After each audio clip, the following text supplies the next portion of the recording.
বুঝে নিচে খারাইয়া একটা সালাম দিয়ে আল্লাহ আমাকে এই পর্যন্ত নিতে নিতে 13 বার নিছে। আগামীতে হজ করার জন্য আবার রেজিস্ট্রেশন করছে। আর আল্লাহর কাছে চাইছি, আল্লাহ জীবনে যতদিন বেঁচে থাকবো প্রতি বছর যেন আসতে পারি। আর সর্বশেষ জন্ম হয়েছে বাংলা, মরণটা দিও আমার মধ্যে। আপনারা কিছু না কিছু চাইয়েন। বাবা মার যার জিন্দা খেদমত করে, চোখ রাঙ্গাইয়া কথা বলেন, দুনিয়াও শেষ আখেরাত শেষ।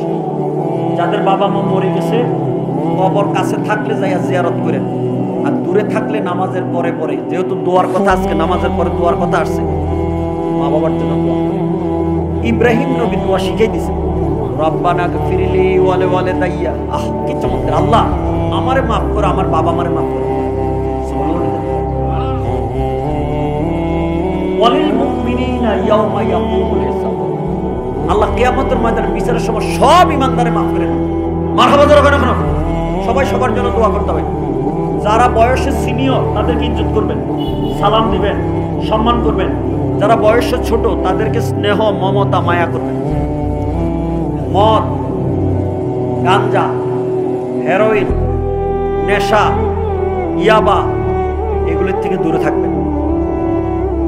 সম্মানিত হাজরিন, স্বামী স্ত্রীর হক নির্ধারিত, কবুল করেছি কলমা পড়া, এই বউয়ের হক আদায় করেন। তারা পাকা হাড্ডির তৈরি, অনেক সময় তেড়া বালকা কথা কয়। গরু পিটায় লাঠি দিয়ে যেই, এই শক্ত লাঠি দিয়ে বউ পিটাইয়েন না। সম্মানিত হাজরিন, মা খাদিজার ইন্তেকালের পরে আমার নবী সারা জীবন খাদিজা খাদিজা করে কাঁদছেন। সম্মানিত হাজরিন, ছেলে মেয়েদেরকে পড়ান, শিক্ষা বড় নেয়ামত। তবে স্কুল কলেজ ইউনিভার্সিটি যেখানে পড়ান, আমি অনুরোধ করবো কোরআন শিক্ষা দিয়ে পড়ান।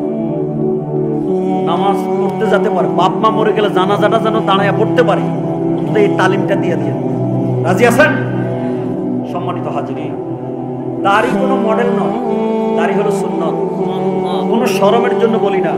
কবরে গেলে কিছু কিছু আমল নিয়ে যাওয়া যায় না, যেমন নামাজ নিয়ে দিতে পারবে না, রোজা নিতে পারবে না, কিছু আমল কবরে যায়, এর মধ্যে দাড়ি একটা।